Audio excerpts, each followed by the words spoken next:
Құрметті Шар қаласының тұрғындары, алдарыңызда міне осындай жаңалық. Берік Терлікбаев Жарма ауданы әкімі орынбасары болып тағайындалды дейді. Енді өздеріңізге мәлім, Жарма ауданында бір аудан әкімі және де 13 бақандай орынбасары бар екенін білесіздер. Енді бұл кісі, мен ойымша, Нұрғалиев Райым мырзаның орнына келіп отырған сияқты.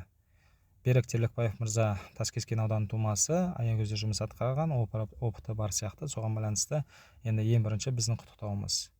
Екіншіден, біз Шар қаласында неше рет халықпен жиналысында осы сұрақты көтерген болатынбыз. Неге осы местный кадрлардан біз осындай үлкен тағайындау неше жылдар бойы көрмей отырмыз? Енді бұл сұрақ негізі Жарма ауданының ішкі саясат бөліміне және де Жарма ауданының жастар орталығына байланысты. Шын мәнінде осы жастарды қолдап, местный кадрлар дайындап, осындай үлкен тағайындау жүргізген дұрыс. Өйткені біздің ауданымызда біздің адамдар енді жаңағыдай осы өз ауданына жұмыс жасағысы келіп, осы ауданның өсіп-өнуіне өз үлесін қосқысы келетін адамдар бар деп ойдамын. Енді бұндай адамдар Шар қаласынан және Шар ауданынан шықпайды дегенге мен мүлдем сенбеймін. Өйткені өздеріңізге білем, біздің ауданымызда аудан әкімі де болған, және де руководящий должностьтың барлығы жаңағы Шар ауданы ретінде көптеген қызметте болған екенін енді тарихта мәлім. Енді айта келейік, осындай үлкен тағайындау мен ақырғы рет 97 жылы көргем. Міне алдарыңызда Белихин Иван Васильевич. Бұл кісі енді Шар қаласының тумасы болмаса да, енді Ақмола облысының тумасы болғанмен, бірақ жаңағы армиядан кейін осында Шар ауданына келіп, көптеген жылдар жұмыс атқарған соң, Шар ауданының атынан Жарма ауданына әкім болып барғанын білесіздер.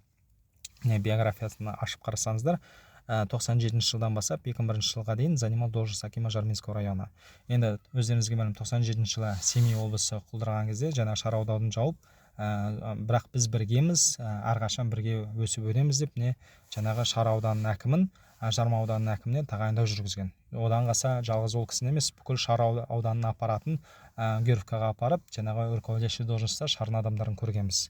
Бірақ содан бастап енді қаншама уақыт өтті, біз кейін кезде мүлдем Шар қаласынан тағайындау, осындай үлкен тағайындауды көрмей отырмыз, өкінішке орай. Енді бұндай көргіміз келетін ол айдан анық. Мысалы, Семей облысының адамдарды, Семей облысының әкімі осы жергілікті халықтан шықсын деп бұндай сөздер талай естігенбіз. Соған байланысты жаңағы Орынқаев мырза Абай облысының әкімі болды. Қазіргі кезде міне Берік Уәли мырза да осы Абай облысының тумасы, міне қазіргі кезде әкім болып отыр. Соған байланысты бұндай енді өзіміздің жергілікті халықтан, жергілікті азаматтардан осындай үлкен тағайындау көруіміз келеді деген, енді бұл заңға қарама-қайшы емес, ол біздің жай ғана былайша айтқанда үмітіміз, пожеланиямыз дегендей.